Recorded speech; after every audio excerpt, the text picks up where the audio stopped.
3단원의 마지막 분자의 구조와 성질에 대해서 한번 보도록 할게요. 제가 제일 못하는 파트 중 한 부분인데 아무래도 제가 초반 파트는 조금 그래도 어느 정도 할 줄 아는데 후반부터는 잘 못하는 파트가 많아요. 특히 4단원이랑 3단원 마지막을 못해서 조금 설명이 부실할 수도 있지만 그래도 들어주시면 감사하겠습니다. 우선 분자의 구조와 성질의 파트에서 저희는 결합의 극성에 대해서 볼 거예요. 결합의 극성을 알기 전에 이 파트에서 문제를 풀려면 저희가 옛날에 한번 같이 봤었던 전기 음성도에 대해서 알 필요가 있는데요. 복습도 할 겸에 문제도 풀어야 되니까 이걸 봐야 될까? 복습도 할 겸에 전기음성도를 복습하도록 하겠습니다. 전기음성도란 공유전자쌍을 당기는 상대적인 힘의 크기라고 하고요. 저희 F부터 시작했었죠. 대표적인 거. 플로어린에서 4.0부터 왼쪽으로 갈수록 0.5씩 꺼져서 3.5, 3.0, 2.5, 2.0, 1.5, 1.0을 이루고요. 밑으로 내려갈 때마다 리튬에서 밑으로 내려갈 때마다 0.1씩 줄어서 0.9, 0.8이 나왔으며 나트륨부터는 0.3씩 늘어서 1.2, 1.5, 1.8, 2.1 하지만 여기서부터는 위에서 1만큼 주는 2.5, 3.0이 나오게 된다고 합니다. 그리고 여기서는 바로 0.1을 더해서 1.0으로 만들어준다고 생각해 주시면 되겠고요. 예외적으로 필요한 것이 이 수소의 2.1이 필요하도록 하겠습니다. 마지막으로 브로민은 외워두시면 편한데 안 외워주셔도 되긴 하지만 그래도 외워주시길 바라면서 브로민은 2.8이라는 전기음성도를 가지고 있습니다. 이제 결합의 극성을 한번 보도록 할게요. 결합의 극성은 내부에서 1대1로 이 극성을 따져본 것을 결합의 극성이라고 하는데요. 무극성 공유결합과 극성 공유결합이 있어요. 무극성 공유결합은 같은 원자끼리 결합했을 때 무극성 공유결합이 나오게 되고 극성 공유결합은 서로 다른 원자끼리 결합을 하였을 때 극성 공유결합이 된다고 합니다. 무극성 공유결합의 특징은 두 원자 사이의 전기 음성도도 일치하기 때문에 치우치지 않았어요. 한쪽으로 더 많은 전기 음성도가 들어가지 않았고 다만 극성 공유결합은 원자 사이의 전기 음성도가 불일치하기 때문에 왜냐면 서로 같은 전기 음성도를 가지고 있는 것들이 있기는 있어도 아무래도 그 둘이 결합돼서 옥텟을 만족시키긴 힘들기 때문에 어느 한쪽으로 치우치게 돼요. 그렇기 때문에 여기서는 치우침이 있고요. 그치만 여기 무극성에도 예외는 있어요. 예외로서 이건 나중에 나오긴 하겠지만 그러니까 대칭의 경우에는 원자들이 대칭을 이룰 경우에는 무극성 공유결합을 이루고 있다고 합니다. 자, 그래서 저희가 전기음성도가 바로 필요하잖아요. 제가 말했잖아요. 전기음성도가 이번에 다시 중요하게 나타날 거라고 말했잖아요. 그래서 전기음성도가 바로 필요하고요. 모형으로 한번 봐볼게요. 수소 원자 두 개를 결합했을 때는 그냥 둘이 결합한 거죠. 옥텟도 만족시키면서. 자, 하지만 수소 원자와 염소 원자를 결합했을 때 HCl은 이쪽은 CL이 3.5 아니에요. CL은 3.0의 전기음성도를 가지고 있고 수소는 2.1의 전기음성도를 가지고 있기 때문에 오른쪽으로 전기음성도가 치우쳐 있어요. 이렇기 때문에 얘네를 극성 공유결합이라고 부른다고 합니다. 그래서 여기 예시로 HCl, H2O, NH3가 있고 여긴 그냥 두 개의 원소를 합친 것들이 있겠네요. H2O가 대표적인 거니까 H2O를 외워주시는 게 조금 더 편할 것 같습니다.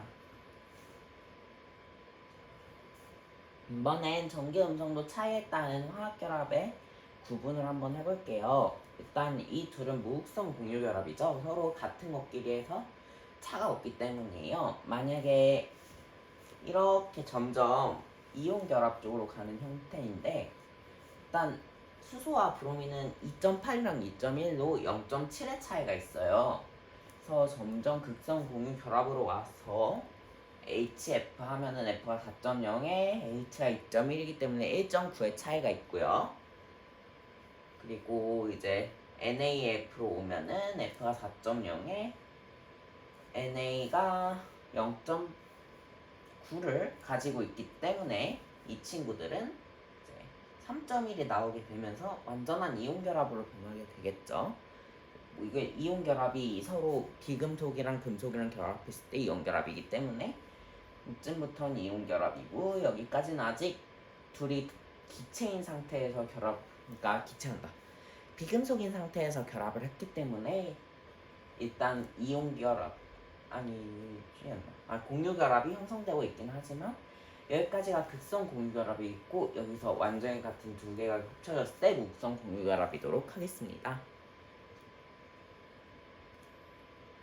이거는 표인데요. 이거는 쉽게 생각해서 여기 중간 지점, 여기서 내려서 오른쪽이랑 위쪽으로 중간 지점에서 내려서 중간 지점의 위쪽은 이온 결합, 중간 지점의 오른쪽은 이온 결합이어서 이 표 내에 있는 것, 이 사각형 안에 있는 것들이 공유 결합이 되겠고, 밖에 있는 것들은 전부 이온 결합이 되겠습니다.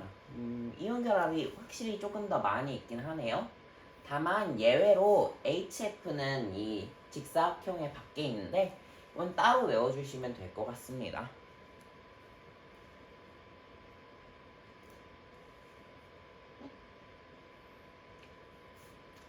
이번엔 루이스 점자 정식에 대해서 해보도록 해요. 저희가 과거에 루이스 점자 정식에 대해서 한번 했었는데, 여러분들이 기억하실지 모르겠네요. 그때 이중결합, 삼중결합, 단일결합에 대해서 했을 때, 단일결합은 왜 일중이 아니라 단일이냐고 되게 뭐라 했던 게 기억이 나네요. 근데 이건 그냥 수능을 해야 되니까 그냥 보도록 합시다. 루이스 점자 정식을 공유결합에서 표시해보도록 할게요.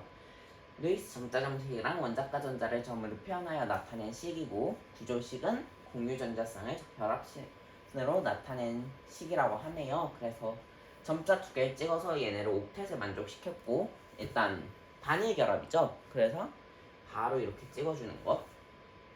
이거 BF3도 저희가 과거에 봤을 거예요. 이런 구조로 나오는데 이렇게 그 구조식으로 바꿔줄 수 있어요. 전부 단일 결합을 하고 있기 때문에 이런 류로 구조식이 바뀌게 되고요. 여기서는 산소 두 개가 붙으면 O2에서는 이제 이중결합을 하게 되겠고, 여기서는 이중결합을 해서 여러분 이거 기억하실지 모르겠는데, 산소에선 두 개가 붙고, 그러니까 산소에선 두 개, 17쪽에선 한 개, 15쪽에서는 세 개, 탄소에선 4개를 뻗어서 탄소가 메인으로 중간에 들어가는 경우가 많아요. 이거는 기억해 두시면은 문제 풀 때 도움이 될 것 같아서 그냥 중간에 꿀팁으로서 설명을 해드렸고요. 그래서 이렇게 알아서 다 분자식을 만들어서 점자식으로 바꿔줄 수 있어요. 잠깐만요.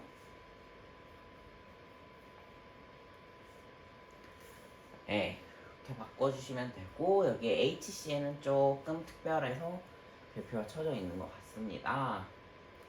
이 경우에는 뭐 삼중결합을 하는데, 이렇게 삼중결합을 해주면은 C에서는 4개가 나와야 되기 때문에 N에서 3개를 받고 H에서 하나를 받아서 이렇게 구조식은 나오게 되겠고, 좀 그냥 결합을 한 거겠죠. 자, 이제 내려보도록 할게요. 이게 식이 별거 아닌 것처럼 보이긴 하겠지만, 이 식들이 여러분 문제 풀 때 이온 결합 각의 크기 구하라 그러면 되게 중요해요. 이거 모양을 외워두시는 것 빼고는 방법이 없어서 모양을 좀 뭐 익숙해지겠죠? 문제 풀다 보면은. 저도 아직 익숙하진 않은데 익숙해지기 정말 힘들어요. 이거 저도 익숙하지 않아서 정확하게 말은 못 해드리겠지만, 이걸로 어떤 형태인지 찾아야 된단 말이에요. 그래서 삼각뿔형, 또 정사면체형, 구분형 이런 것들 찾다 보면은 여러분들이 멘탈이 아주 파삭하고 녹아버릴 수도 있어요. 저도 녹았거든요. 분들 안 녹을 수 있게 기대하며, 자, 다음 걸로 넘어가도록 할게요. 여기서도 마찬가지로 그냥 결합을 해주는 거를 이렇게 결합이 돼 있으면 단일 결합이랑 이중 결합으로서 그 구조식으로 바꿔주는 거고요. 여기 있는 것들은 전부 그렇게 구조식으로 바꿔주는 게 돼요. 이건 조금 특이하게 이거 위치가 조금 바뀔 수 있다는 점만 좀 특이한 거겠고, 그거 빼고는 전부 다 그냥 구식으로 바꾼 건데, 이게 왜 있냐면요, 이게 있어야지 제가 아까 전에 말한 그걸 찾을 수 있거든요. 그래서 이거 식들을 외워둬야 돼요. 뭐 이런 거면 직선형인 거 바로 풀 수 있도록 외워두지 않으면은 문제 풀 때 매우 큰 고난을 겪으실 수 있기 때문에 저는 정말로 외워두시길 추천하지만 저도 못 외웠어요. 정말 슬픈 일이에요. 자, 다음으로 넘어가서 이게 마지막이네요. 이것도 그냥 해주시면 돼요. 자, 다음으로 넘어가도록 하겠습니다.